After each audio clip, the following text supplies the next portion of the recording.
अभी अभी वो घड़ी आ चुकी है कि जिसका हर व्यक्ति को इंतजार है और मुझे भी इंतजार है। मैं भी उन जैसा बनना चाहता हूँ दोस्तों। अगर कोई मेरे से कोई व्यक्ति पूछे कि संसार में, पूरे ब्रह्मांड में अगर किसी व्यक्ति का नाम बताओ तो एक ही व्यक्ति का नाम निकल के आता है कि नाम जानना चाहते हैं? यस या नो? यस या नो? सारे लोग खड़े होंगे, आगे वाले पीछे वाले, और उस व्यक्ति का नाम है मिस्टर नरसिंह ग्रेवाल जी। एक जोरदार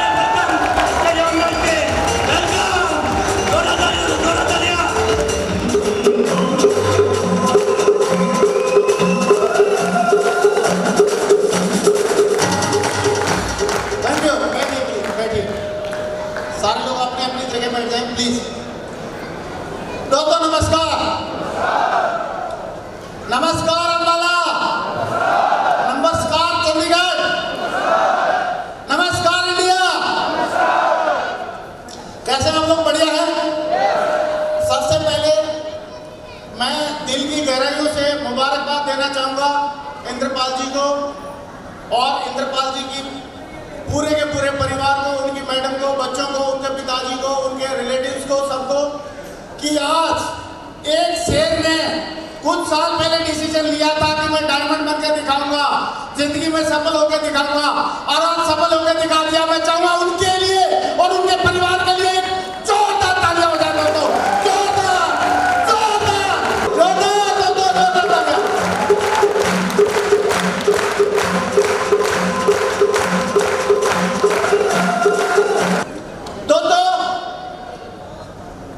एक बार एक पंडित जी कथा बोल रहे थे। उन्होंने बोला जो लोग ताली बजाते हैं उनके पाप दूर हो जाते हैं। तो किसी ने पूछा पंडित जी जाते कहाँ हैं? बोला जो नहीं बजाते उनके पास।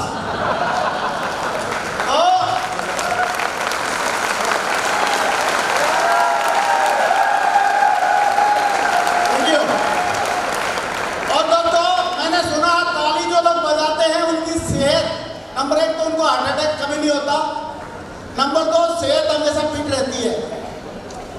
तो जब भी ताली बजाने का मौका मिले, और म्यूजिक वाले खाली पीली ताली नहीं पिटवाना, म्यूजिक बजाकर पिटवाना, ऐसे हाथ दर्द करते हैं। जब भी ताली बजाने का मौका मिले बजानी चाहिए कि नहीं बजानी चाहिए? यस और नो? और एक बात और सुनी है मैंने कि ताली सिर्फ वही नहीं बजाता जिसे कोई दुख होता है, तकलीफ होती है, गम होता है। ताली वो नहीं बजाता जिनको गम होता है। ताली दिल खोल के वो बजाते हैं जिनके हाथों में दम होता है।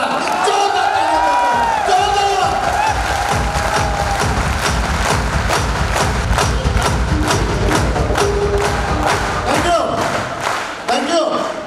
मजा आ रहा है दोस्तों? मैं सोचा था कि आज के फंक्शन में जाऊंगा और कुछ मोटिवेशन की बात करूंगा, लेकिन जब इंद्रपाल जी ने रिकॉग्निशन देखा और जब इनके परिवार वालों का नोटों की माला पहनाना देखा और सारे लोगों की जो बधाइयां देखी और आप लोगों का जो एक्साइटमेंट देखा और मैडम का डोली में बैठ के आना देखा, तो दोस्तों मैं खुद ही मोटिवेट हो गया, खुद ही मोटिवेट हो गया।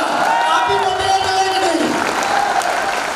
कितने लोग मोटिवेट हो गए? भाई डायमंड तो बनना है, हाथ खड़ा करें, ऊंचा खड़ा रखें, डायमंड बनेंगे, इंद्रपाल जी की तरह बनेंगे, डायमंड बनेंगे। चलो बहुत बढ़िया, हमारी शुभकामनाएं हैं। मैं एक ही बात कहना चाहूंगा, इंद्रपाल जी ने आज मेरा सीना चौड़ा कर दिया है। I am proud of you Indrapal ji. आपने मेरी टीम में एक डायमंड का और बढ़ावा कर दिया है और मुझे मालूम है आने वाले टाइम में सैकड़ों डायमंड आप बढ़ाओगे अपनी टीम में, सैकड़ों डायमंड बढ़ाएंगे। अभी सारे लोग कहाँ हैं जैसे हम ऐसे ही सुने। मैं इंद्रपाल जी को आज के इस फंक्शन में, आज के फंक्शन का हीरो तो है ही है, क्योंकि स्टोरी बताने का अधिकार केवल एक ही आदमी को रहता है जो डायमंड बनता है। और मैंने एक कहावत सुनी है, आप कहें तो मैं बता दूं, जानना चाहते हैं? मैंने सुना है कि मर्द वो नहीं होता जो बच्चे पैदा करता है, मर्द वो होता है जो अपने बच्चों के, माँ बाप के सपने पूरे करता है।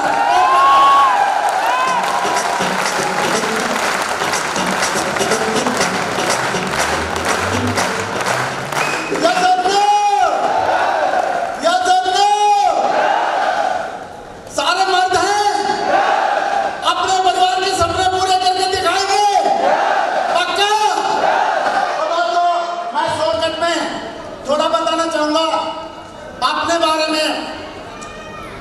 पहले तो जानना चाहूंगा कितने लोग ऐसे हैं जो स्टेज के माध्यम से मेरे से पहली बार थोड़ा रूबरू हो रहे हैं, मिल रहे हैं। अरे बहुत सारे नए लोग हैं। इन नए लोगों के लिए जोरदार तालियां हो जाएगा म्यूजिक के साथ। जोरदार तालियां म्यूजिक।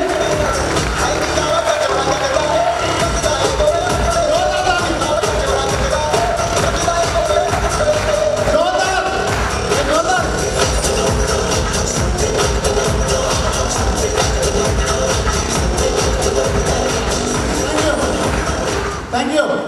तो अपने बारे में बताना चाहूंगा, जानना चाहते हैं? मेरा नाम नरसिंह ग्रेवाल है। मैं हरियाणा का ही रहने वाला हूँ, रोहतक का। और इस बिजनेस में जब मैंने ज्वाइन किया उस टाइम में मैं नौकरी करता था आर्मी में, आर्मी मेडिकल कोर में एज ए हवलदार क्लर्क। और जब मैंने इस बिजनेस को देखा तो देखते ही मुझे पहला सवाल मेरे दिमाग में कुछ सवाल आए। और पहला सवाल ये आया कि मैं बाबूजी था, क्लर्क था फौज में। मैंने सोचा कि मैं तो बाबूजी हूँ, क्लर्क हूँ, नौकरी कर रहा हूँ, बढ़िया दाल रोटी चल रही है, मुझे इस नौकरी की क्या जरूरत है।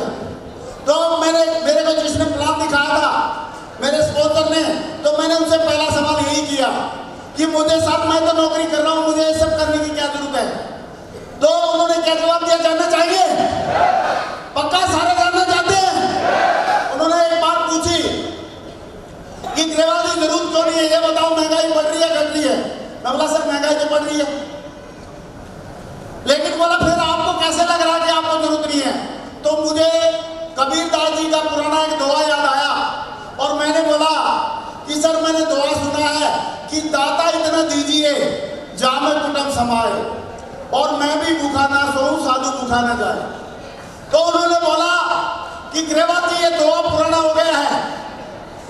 जब कबीरदास जी ने दोहा बनाया था उस टाइम पे बिजली का बिल आता था क्या? मैं आपसे पूछता, आता था क्या? मैंने बोला नो। उन्होंने बोला जब उस टाइम इंटरनेट था, मैंने बोला नो। पेपर का बिल आता था? नो। राशन का बिल आता था? नो। बच्चों की पढ़ाई का इतना खर्चा होता था? नो। बोला भाई साहब, अगर आज के दिन में अगर कबीरदास जी होते तो उनको दोहा बदलना पड़ जाता। मैंने बोला सर कैसे बदलना पड़ता? तो उन्होंने क्या बोला, जानना चाहिए? कितने लोग जानना चाहते हैं? सारे जानना चाहते हैं? तो उन्होंने बोला कि अभी अगर कबीरदास जी होते तो दोहा बदलना पड़ता और वो बोलते कि दाता इतना भी दीजिए जामे कुटुंब समाए, दाता इतना दीजिए घर आंगन भर जाए, क्योंकि इतने सारे बिल जो पेमेंट करने हैं। यस और नो? दाता इतना, क्योंकि उस टाइम पे एसी कार नहीं होती थी, एसी होता नहीं था, इतने बड़े महंगे घर नहीं होते थे। तो दाता इतना दीजिए घर आंगन भर जाए और कटे जिंदगी ऐसे पीढ़ी में दिखाए श्रीमती रामचंद्र विजय।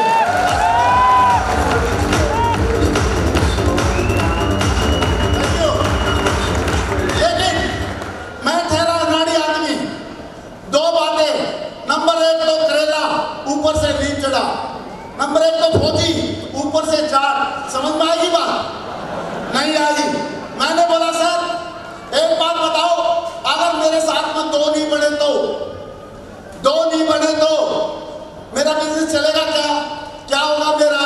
तो उन्होंने एक ही बात बोली कि ग्रेवाल जी नंबर एक बात, आपको बनाने नहीं है, लोग पहले से बने बनाए रेडीमेड घूम रहे हैं। Yes sir no? और खासकर इंडिया में लोगों की कोई कमी नहीं है। अभी तो केवल चाइना आगे है, उससे हमारा कंपटीशन चल रहा है। कुछ दिन के बाद हम आगे निकल जाएंगे, तो बनाने वाली कोई प्रॉब्लम नहीं, और सब चल रहा है प्रोसेस। Yes sir no? और बोला मुझे तो आप एक बात बताओ कि इसमें बात है लोगों को साथ लेके चलने की, और मुर्दा आदमी ये बताओ कि कितने लोगों को साथ में लेके चलता है? मैंने बोला सर 4। कितने लोगों को लेके चलता है? तो उन्होंने बोला 4 नहीं 5 को लेके चलता है। एक आ गया कि हंडी लेके भी चलता है और बोलता ओम नाम संते हैं, संते बोलो गंदे हैं, बोलता है कि ये सर नो? तो उन्होंने बोला 5 को लेके चलता है। मैंने बोला हाँ सर 5 को लेके चलता है, लेकिन बोला आप ये बताओ कि मुर्दा 5 को लेके चल सकता है तो आप क्या मुर्दे का 50% काम क्या दो को भी साथ में नहीं लेके चल सकते कि नहीं चल सकते? मैंने बोला सर दो को तो साथ में ले सकता हूँ, साथ में लेके चल सकता हूँ। तो बोला फिर डरने की क्या बात है? अगर दो को आप साथ में लेके चल सकते हैं, मुर्दे का 50% काम अगर आप कर सकते हैं तो आप यहाँ पे कामयाब हो सकते हैं, डरने की कोई बात नहीं है। ये सुन लो। तो मुझे लगा कि बात सही है, जिंदा आदमी होके मुर्दे का 50% तो काम कर ही लेगा। कितने लोगों को लगता है सब कर ही सकते हैं 50%? तो सबको लग रहा है? चलो बहुत बढ़िया, आपके लिए जोरदार ताली आ गई, जोरदार ताली। Thank you. तो मैंने इसमें ज्वाइनिंग ले लिया और ज्वाइनिंग लेके काम करना शुरू किया। तो आपको क्या लगता है, काम करना जैसे ही शुरू किया तो लोगों की लाइन लगी होगी क्या? यस और नो? तो मैंने 5 लोगों को प्लान दिखाया। कितने लोगों को प्लान दिखाया? 5 को प्लान दिखाया। और 5 ने क्या बोला जानना चाहिए? उन्होंने यस नहीं बोला, उन्होंने बोला नो। क्या बोला? और जब 5 लोगों ने नो बोला मुझे, तो मेरी तो हवा निकल गई, जैसे बैलून में से हवा निकल जाए। अंगूर से मैं किशमिश बन गया। और मैंने सोचा, मैंने प्लान को फोन लगाया, सर 5 लोगों का प्लान दिखाया, 5 ने मना कर दिया, लगता है मैं इसमें डायमंड नहीं बन पाऊंगा, मैं इसमें कामयाब नहीं हो पाऊंगा। उसी टाइम पे मेरे स्पॉन्सर ने अपलाइन ने बोला कि ग्रेवाल जी आप ये बताओ इस इंडिया की पॉपुलेशन कितनी है? मैंने बोला सर 120 करोड़। बोला 120 करोड़ में से कितने मना किया? मैंने बोला 5। बोला 120 करोड़ में से 5 घटा दो, कितने बच गए? मैंने बोला सर अभी भी 120 करोड़। बोला ऐसा कैसे? मैं बोला इतनी देर में तो 5 नए पैदा हो गए होंगे। ये तो थैंक यू। तो फिर उन्होंने बोला ग्रेवाल जी फिर घबराने की क्या बात है, डरने की क्या बात है, जब इतनी फास्ट प्रोडक्शन चल रहा है जिस रॉ मटेरियल का, तो उसके लिए आपको चिंता करने की जरूरत है नहीं। आपको तो सिर्फ एक काम करना है। आप ये बताओ डायमंड बनने की इच्छा है कि नहीं? मैं बोला सर पक्का है। तो बोला आपको एक मंत्र बताता हूँ, उसको आपने फॉलो कर लिया तो आपको इस दुनिया का कोई हवा पानी आपको डायमंड बनने से नहीं रोक सकता। और उन्होंने मुझे एक मंत्र बताया। क्या आप जानना चाहते हैं? जानना चाहते हैं? तो उन्होंने मुझे एक मंत्र बताया कि ग्रेवाल जी आप प्लान दिखाते जाओ, प्लान दिखाते जाओ, बढ़िया से उनको समझाते जाओ, फॉलो अप करते जाओ, और उसके बाद चिंता करने की जरूरत नहीं है। वो ज्वाइन करेंगे तो समझदार होंगे तो जरूर ज्वाइन करेंगे, और नहीं समझदार होंगे तो आप अच्छे से समझा कर उनको छोड़ना, आज नहीं तो कल ज्वाइन करेंगे। लेकिन आप उनके बारे में डिसीजन मत लो, क्योंकि डिसीजन हाँ करना है या ना करना उन्हीं के बारी है।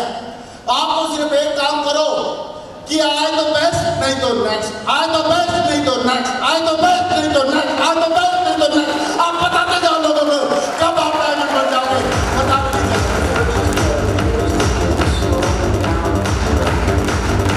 और मैंने सोचा कि अगर आए तो बेस्ट और नहीं तो नेक्स्ट करने से, अगर आए तो बेस्ट और नहीं तो नेक्स्ट करने से अगर डायमंड बना जा सकता है, सफल हुआ जा सकता है, तो होना चाहिए कि नहीं होना चाहिए?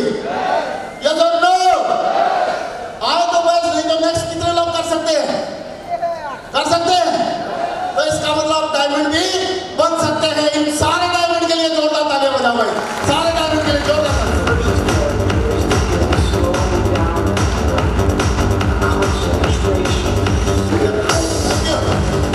तो दोस्तों मैंने इसमें काम करने का डिसीजन लिया और मैं क्या करने लगा, जो मुझे सिस्टम ने बताया था कि आए तो बेस्ट नहीं तो, सारे लोग बोलेंगे जिनको भी मुंह ठीक है सबका, जिस चीज का मुंह ठीक है सब बोलेंगे आए तो बेस्ट नहीं तो, या जिसको हिंदी समझ में आती है, पंजाबी समझ में आती है, सब बोलेंगे आए तो बेस्ट नहीं तो, आए तो बेस्ट नहीं तो। मैं ऐसे करता गया तो ऐसे करूंगा तो आप बताओ रिजल्ट आएंगे कि नहीं आएंगे? यस और नो? यस और नो? तो रिजल्ट आने लगे और क्या हुआ, 2 डीडी आ गए मेरे पास। कितने डीडी आ गए? डीडी आ गए, मैं बड़ा खुश हुआ। मैं ड्रेस में ही सदर बाजार आगरा में और डीडी जमा करने के लिए चला गया, बढ़ाने के लिए। मैंने बैंक वाले को फॉर्म भर के दे दिया और पैसे दे दिए। उन्होंने ठप्पा मार के मुझे रसीद दे दी। मैं नीचे मुंह करके कैशियर से एक बात पूछने वाला था कि भाई साहब ये डीडी कब मिलेगा या कब कलेक्ट कर लूं, ऐसा पूछना पड़ता ना, ये सुनो। तो उन्होंने मेरी तरफ देखा और देखने के बाद एक उपदेश दे दिया। क्या उपदेश दिया जानना चाहोगे? जानना चाहेंगे? उन्होंने उपदेश दिया कि भाई साहब देखने में शरीफ लग रहे हो, मैं ड्रेस में था, बोला फौजी आदमी हो, खुद तो फंस के दूसरों को फंसा रहे हो। मैं बोला वाह यार, अच्छा आदमी मिला। और उन्होंने एक डायलॉग और बोला कि बोला ऐसी कंपनियां सऊदी अरबिया में चली जाती हैं। मैंने बोला यार इसको तो पढ़ा लिखा आदमी, जगह भी मालूम है कहां जाएगी। तो मेरे दिमाग में वायरस घुसेड़ दिया मोटे वाला। आजकल जो पावरफुल वायरस है ना, जो घोड़े वाला वायरस है, जो कंप्यूटर में आता बार बार, वो घुसेड़ दिया। मेरा कंप्यूटर हैंग और मेरे माथे में पसीना पीला पीला दिखने लगा मुझे। और मैंने सोचा यार मैं खुद तो फंसा चलेगा, लेकिन दूसरे फंसे बिल्कुल नहीं चलेगा। मैं थोड़ा स्पिरिचुअल टाइप का बंदा हूँ, मेरी वजह से किसी का बुरा ना हो, ये मैंने हमेशा सोचता था। तो मैंने उधर से नीचे की तरफ आया और उस टाइम पे मुझे एक आदमी का नाम याद आया। और ऐसे समय में एक आदमी का नाम याद आता है। वो किसका नाम याद आएगा? अपलाइन का नाम नहीं याद आया, मुझे नाम आया जिसने मुझे फंसाया। उसका नाम याद आया जिसने मुझे फंसाया। तो मैंने उधर से एसटीडी पे आके और फोन लगाया। मैंने बोला सर मैं ग्रेवाल बोल रहा हूँ आगरा से। तो उधर से ओम प्रकाश जी ने फोन उठाया, जो मेरे ग्रेट अपलाइन है, उनका नाम लेते ही मेरे रोंगटे खड़े हो जाते हैं। मैं चाहूंगा ओम प्रकाश जी के लिए जोरदार तालियां हो जानी चाहिए, जोरदार।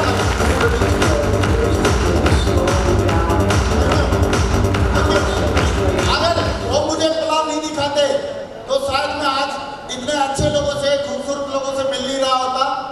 अगर प्लान देखने के बाद मेरी मुंडी ऐसे हिल जाती तो भी नहीं मिल रहा होता। ये सुन लो। तो नंबर 1 बढ़िया बात हुई, मुझे प्लान दिखाया गया। और नंबर 2 बढ़िया बात हुई, भगवान ने सद्बुद्धि दी, मैंने ऐसे ही ला दिया। तो मैंने ओम प्रकाश जी को फोन लगाया। मैंने बोला सर मैं ग्रेवाल बोल रहा हूँ आगरा से। तो सर ने बोला हाँ ग्रेवाल जी क्या हाल है? मैंने बोला सर मैं बैंक में 2 डीडी बनाने के लिए आया हुआ हूँ। मैं सेंटेंस पूरा भी नहीं किया था, बोला वेरी ग्रेट, कांग्रेचुलेशन, बहुत बढ़िया, शाबाश। इतना खुश हो रहा है, ऐसे बधाई दे रहा जैसे छोटा भाई आ गया हो घर में। नन्ना भाई नहीं आ जाता है। अरे मैं बोला सर आप तो इतनी बधाई दे रहे हो जैसे छोटा भाई आ गया हो। और दरअसल बात यूं है, तो मैंने जो बैंक वाले भाई साहब ने बोला था वो सारी बात दोहराई उनको सामने। और दोहराने के बाद उन्होंने मेरे से एक बात पूछी कि ग्रेवाल जी ऐसा तो लोग बोलते रहते हैं और लोग ऐसे ही बोलते रहे और फिर भी अगर आप डटे रहे तो आप जरूर एक दिन कामयाब हो जाओगे। ये बात मेरे पल्ले पड़ी नहीं। मैं बोला लोग ऐसे बोलेंगे तो कहां से कामयाब हो जाऊंगा, ये तो जम नहीं रही बात। तो उन्होंने एक बात बोली कि ग्रेवाल जी आप मुझे सिर्फ एक बात बता दो। बोला आप देखो इतिहास उठा के कि पहले लोगों ने बोला था मशीन नहीं उड़ेगी कभी, लोहे की मशीन नहीं उड़ेगी आदमी को लेके। आज लोहे का हवाई जहाज आदमी को लेके उड़ता है नहीं? ये सुन लो, ये सुन लो। लोगों ने बोला था बल्ब नहीं बनेगा, आज बल्ब बना हुआ है नहीं? ये सुन लो। और बोला लोगों ने बोला था जैन साहब को, लोगों ने बोला था चतुर्वेदी साहब को कि इसमें सफल नहीं हो सकते, आज वो लोग सफल हैं। और बोला ग्रेवाल जी मैं लिख के देता हूं, अगर आप टिके रहे तो आप जरूर सफल हो जाएंगे। मेरे को ऐसा बोला। जब उन्होंने ऐसा बोला मुझे, तो मेरे को उनकी बात पे विश्वास नहीं हुआ। और जब बात पे विश्वास नहीं होता तो मैंने एक ही डायलॉग बोला उनको। क्या बोला जानना चाहोगे? मैंने बोला साहब ऐसा है, राइट बंधु मेरे चाचा नहीं लगते और थॉमस अल्वा एडिसन मेरा फूफा नहीं था।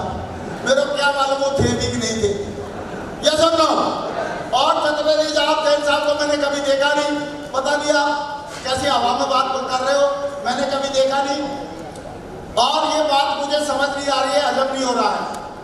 तो उन्होंने बोला कि ग्रेवाल जी मेरी सिर्फ 2 बातों का जवाब दे दो और 2 बातों का जवाब देने के बाद फिर आपकी मर्जी है, जैसा आप करोगे कर लेना। क्योंकि मैंने उनको ये बोल दिया था सर कि मैं आपकी बात से सेटिस्फाई नहीं हूँ, मेरी तरफ से अपना झंडा पकड़ो और मैं ऐसा काम नहीं करूँगा। तो उन्होंने क्या 2 बातें पूछी, आप जानना चाहोगे? जानना चाहेंगे? उन्होंने पूछी कि ग्रेवाल जी आप पहले तो ये बताओ कि जिन आदर्शों को देख के हम काम कर रहे हैं इस बिजनेस में, वो आदर्श और एक तरफ बैंक वाले भाई साहब जो आपको सलाह दे रहे हैं, वो बैंक वाले भाई साहब का 1 नंबर का एक व्हाइट मनी 1 महीने में कितना कमाते होंगे? तो उस टाइम पे 10-11 हज़ार रुपये तनख्वाह थी बैंक वालों की। मैंने बोला सर 10-11 हज़ार रुपये। और बोला जो हमारे आदर्श हैं, जो सफल हैं, जिनको देख के हम काम कर रहे हैं, वो लोग 1 महीने में कितना कमा रहे होंगे? 1 नंबर का व्हाइट मनी। मैंने बोला सर 10-11 लाख रुपए महीने। बोला एक आदमी 1 नंबर का व्हाइट मनी 10-11 हज़ार रुपये महीने कमा रहा है और एक आदमी 1 नंबर का व्हाइट मनी 10-11 लाख रुपए महीने कमा रहा है। कौन ज्यादा समझदार है, 1000 वाला या लाख वाला? लाख वाला। 1000 वाला लाख वाला? 1000 वाला लाख वाला? मैं भी आप लोगों की तरह लालच में आ गया, मैंने बोला सर 1000 वाला ज्यादा समझदार है। मैं भी आपके पाले में आ गया, मैंने बोला सर लाख वाला ज्यादा समझदार है। ये तो नो। तो उसी टाइम में उन्होंने एक बात बोली कि ग्रेवाल जी अभी जिंदगी आपकी है, फैसला भी आपका रहेगा, लेकिन आजा 1000 वाले की मानोगे तो 1000 वाले रह जाओगे और लाख वाले की मानोगे तो लाख वाले बन जाओगे।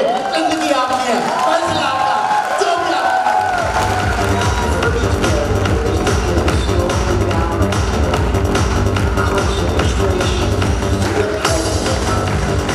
Thank you.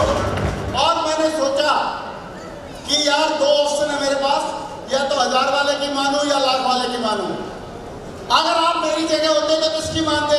1000 वाले की या लाख वाले की? सारे लोगों से पूछ रहा हूं 1000 वाले की या लाख वाले की?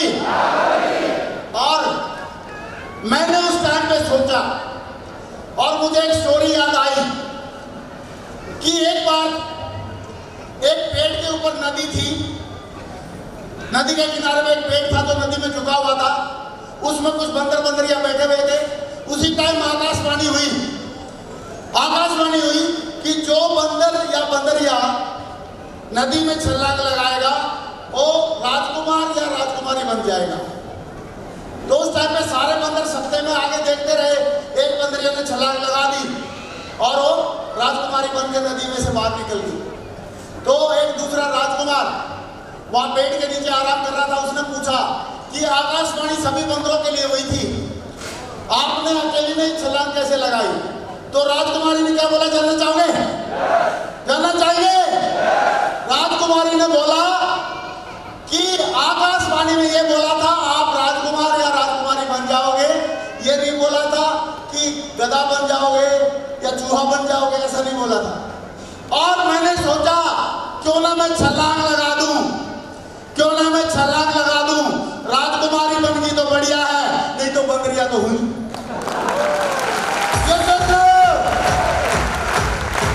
Thank you.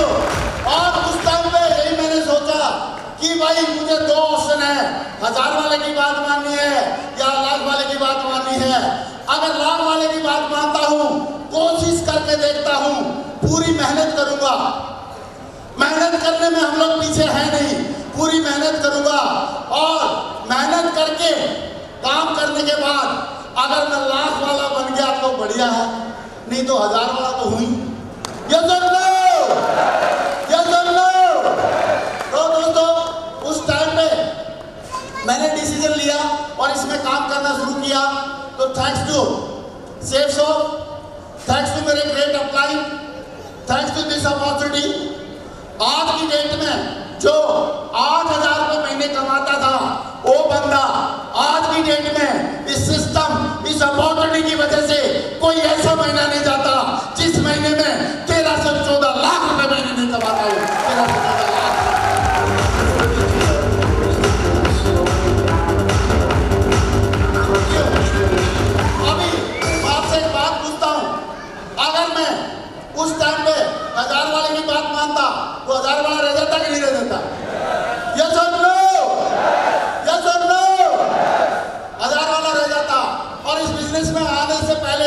मेरे को एक ही बात लगती है कि इस बिजनेस में आने से पहले इस ग्रेवाल के कुछ भी नहीं था पल्ले, लेकिन जब से इस बिजनेस में आया है इस ग्रेवाल की तो बल्ले ही बल्ले, बल्ले ही बल्ले, बल्ले ही बल्ले।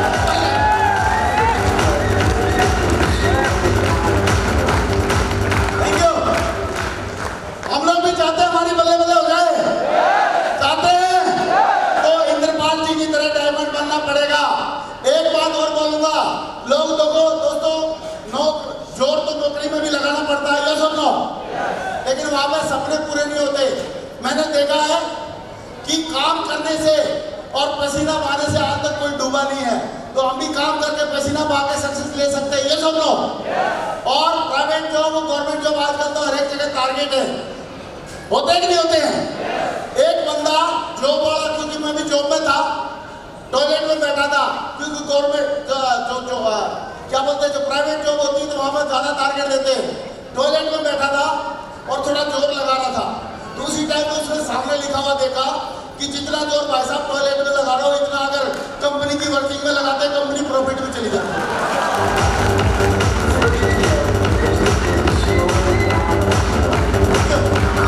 अरे जोर तो कंपनी के लिए भी लगाना पड़ेगा, तो क्यों ना खुद के लिए लगा लिया जाए, यस और नो, यस और नो।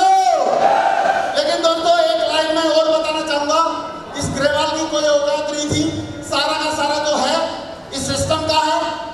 इस सिस्टम में हमारे ग्रेट गुरु जी mister Rajiv Chaturvedi ji, mister Sanjay Jain ji, mister great applied mister Om Prakash ji और हमारे ढेर सारे लीडर हैं। और इस रॉयल स्टार अचीवर्स ग्रुप के फाउंडर मिस्टर मोती साहब इतने बढ़िया ग्रेट अप्लाइड हैं, जो इनकी टीम में होगा उनको डायमंड बनने से कोई नहीं रोक सकता है। जोरदार ताली हो जाता है।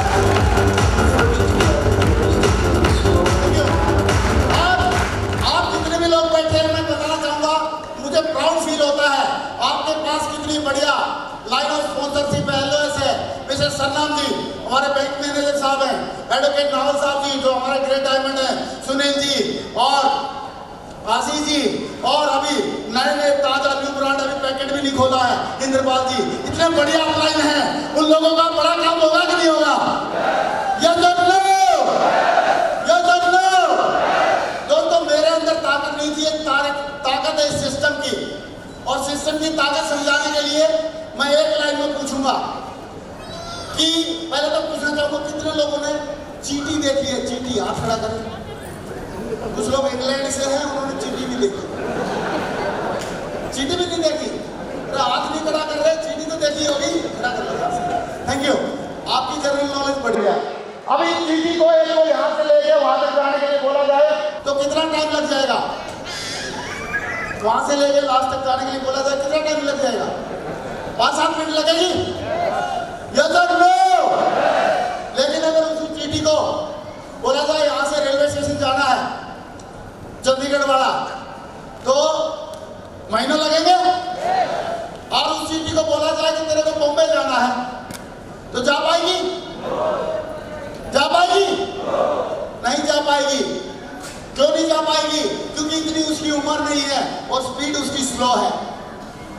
और अगर वही चीटी स्पोर्ट चंडीगढ़ से जैसे फ्लाइट में मूर्ति साहब बैठे हैं बॉम्बे के लिए, और वही चीटी अगर मूर्ति साहब के बैग में बैठ ले या मूर्ति साहब के कॉलर के नीचे बैठ जाए, तो 2 घंटे में बॉम्बे पहुंचेगी कि नहीं पहुंचेगी, यस और नो। तो दोस्तों क्यों पहुंच गई इस चीटी, क्योंकि सिस्टम मिल गया उनको। क्या मिल गया, सिस्टम की वजह से। जब चीटी बॉम्बे जा सकती है तो मेरे जैसा आप जैसे लोग सिस्टम की वजह से डायमंड भी बन सकते हैं। दोस्तों डायमंड बन सकते हैं।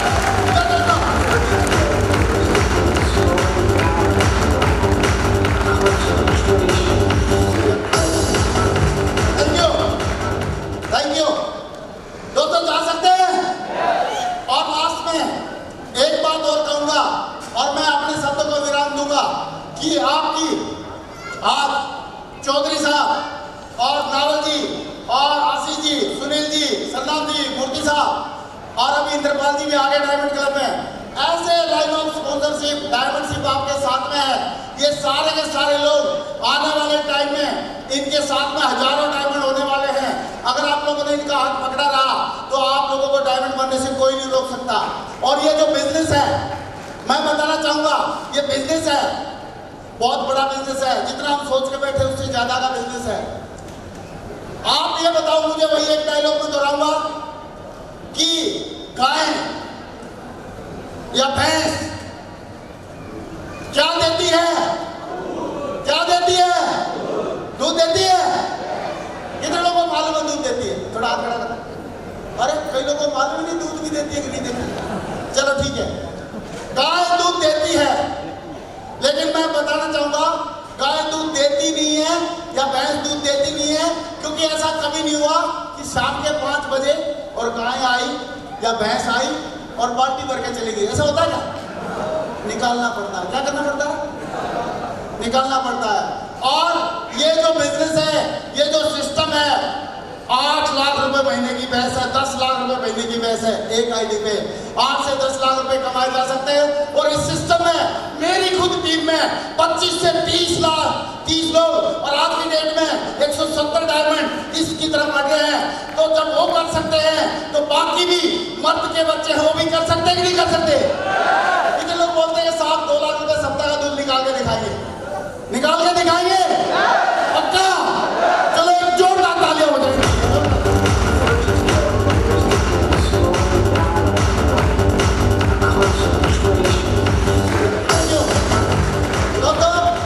लास्ट में एक ही बात कहना चाहूंगा और आपको शुभकामनाएं देना चाहूंगा।